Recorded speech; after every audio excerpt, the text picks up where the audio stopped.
बिस्मिल्लाहिर्रहमानिर्रहीम, अस्सलाम वालेकुम रहमतुल्लाहि व बरकातुहू। मेरा नाम अहमद अकील है, आप देख रहे हैं प्रॉपर्टी टीवी। मौजूदा दौर के अंदर रियल एस्टेट की सूरत हाल क्या चल रही है और कंस्ट्रक्शन इंडस्ट्री के अंदर जो प्रोजेक्ट्स हैं वो किस तरह से चल रहे हैं और क्या चैलेंजेस उनको दरपेश है, और आने वाले टाइम में जो रियल एस्टेट है वो क्या होगी और कंस्ट्रक्शन के प्रोजेक्ट जो हैं ये किस तरह से होंगे या क्या बदलाव आने वाला है इस इंडस्ट्री के अंदर, इन तमाम मौज़ूआत पे आइए बात करते हैं।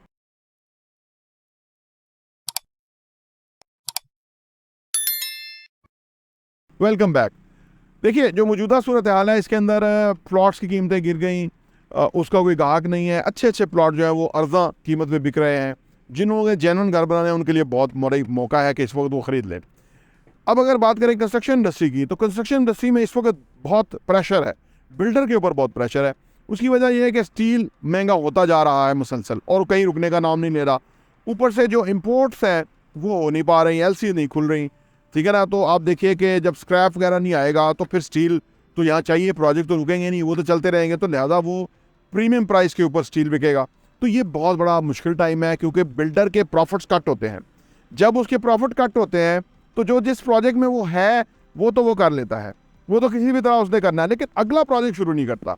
यानी इसका मतलब है कि आने वाले टाइम में ज़्यादा जो है ना मसाइल आ रहे हैं, मुश्किलात आ रही हैं बिल्डर के लिए। और बिल्डर जैसे मिडल मैन की तरह होता है ना, वो जो चीज़ें बनाता है वो लोगों के लिए बनाता है, वो खुद तो होल्ड करने के लिए तो बनाता नहीं है, ना ही उसके पास इतना सरमाया होता है कि वो बिल्डिंग बनाए उसको रेंट पे लगा दे। हालांकि उसमें बहुत फ़ायदा उसको हो सकता है, लेकिन ऐसा नहीं होता। वो प्लॉट लेता है, प्लॉट के बाद वो कंस्ट्रक्शन जो है वो जब डाउन पेमेंट आती है उसके पैसों से करता है। अब उसका जो अपना प्रॉफिटेबिलिटी है कट हो गया, यानी उसके पास जो अच्छा फिर कस्टमर जो होते हैं उसके, वो कस्टमर बड़े अजीज़ होते हैं, यानी वो कस्टमर के साथ लॉयल होता है, तभी उसका काम आगे ग्रो करेगा ना। अगर वो कस्टमर को ओवर प्राइस बेच देगा और कस्टमर का मार्जिन कम हो जाएगा तो कस्टमर खरीदेगा नहीं, ये एक और चैलेंज है। अच्छा, फिर अगर वो प्रोजेक्ट बनाएगा नहीं तो वो सर्वाइव कैसे करेगा? उसका तो काम यही है ना, क्योंकि ऑफिस हैं, लोग हैं, एम्प्लॉयज़ हैं, खर्चे हैं उसने वो रखे हुए हैं, उनका एक सर्टन कॉस्ट है जो कि उसको देनी ही है मंथली। तो साल में 12 पेमेंट उसको ये करनी है फिक्स्ड कास्ट की मद के अंदर जो है। फिर अगेन वो प्रोजेक्ट नहीं करता तो और प्रेशराइज होता है। तो इस सूरत हाल के अंदर काफ़ी चैलेंजिंग हो जाता है उन लोगों के लिए कि जो इस इंडस्ट्री में इन करें और इस इंडस्ट्री के अंदर वो प्रॉफिटेबिलिटी कट देखें, तो वो उनके लिए एक मसला है। लेकिन देखिए, कोई भी काम है ना, जैसे मैं हमेशा कहता हूँ, हर काम हर एक का नहीं होता, हर काम किसी का हो। जिसका है, चाहे स्टील अभी 2,45,000 पे टन है, चाहे 5 लाख का टन हो जाए, जिसका काम है वो ये करता रहेगा और वो उसी हिसाब से आगे महंगा बेचता रहेगा और ख़रीदार ख़रीदते भी रहेंगे। ये भी मैं आपको बता दूं, किसी भी प्राइस के ऊपर ख़रीदार ने ख़रीदना होता है क्योंकि उसके पास उस वक्त की फिजिबिलिटी के अंदर ही चीज़ ख़रीदनी होती है। यानी आज से मुझे याद है ठीक 5 साल पहले अपार्टमेंट जो है वो 5,500 पर स्क्वायर फीट में बिक रहा था। 5 ही साल के अंदर जो एक रीजनेबल प्राइस में जो अपार्टमेंट है, महंगा तो कहीं भी बिक रहा है, 5 ही साल के अंदर वो कीमतें डबल हो गई। यानी 10,500-11,000 पर स्क्वायर फीट पे इस वक्त अपार्टमेंट बिक रहा है, जो कि इंस्टॉलमेंट प्लान के ऊपर है, क्योंकि कंस्ट्रक्शन डबल हो गई, क्योंकि प्लॉट की कीमतें डबल क्या कई गुना बढ़ गई।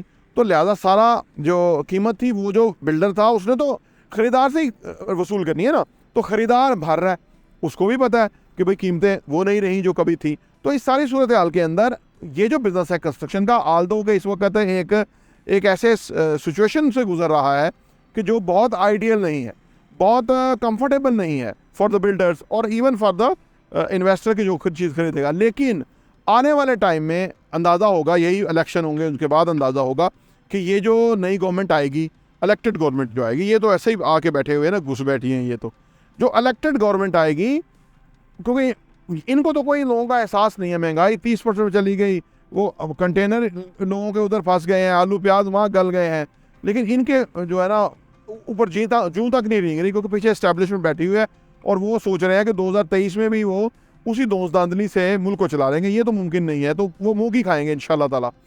अब जबकि कोई नई हुकूमत आएगी, इलेक्शनों के बाद एक हुकूमत आएगी, वो जो हुकूमत आएगी वो एक वाज़िया और क्लियर पॉलिसी देगी इंडस्ट्री के लिए, क्योंकि किसी मुल्क के अंदर जो लार्ज स्केल इंडस्ट्री या मैन्युफैक्चरर्स है ना, उनका काम चलता है ना, तो बहुत सारे लोगों की रोज़गार मिलता है, उनको पैसा मिलता है, उनके घर चलते हैं। और अगर लार्ज स्केल इंडस्ट्री बंद हो जाए तो फिर एक मिल के अंदर आपको पता है 200 लोग काम करते हैं, महंगाई किस तरह बढ़ती है और लोगों को बेरोज़गारी होती है, तो वो फिर इनकी जान को आ जाएंगे कि अगर वो पॉलिसी नहीं देंगे अच्छी। इनकी जान को इसलिए नहीं आ रहे कि सबको पता है कि अक्टूबर में इलेक्शन खड़े हुए हैं, तो इसलिए सारा जो मलबा गिरना है वो इनके ऊपर गिरना है, जो इस वक्त आके इक़्तिदार के मज़े ले रहे हैं और अपने वो जो माफ़ करा रहे हैं, फ्रॉड जो इन्होंने किए हुए थे, जो केसेस थे वो माफ़ करा रहे हैं। तो इनको जो म्यूज़िक सहना पड़ेगा वो तो इलेक्शन में सामने नज़र आ रहा है और वो इससे बच नहीं सकते।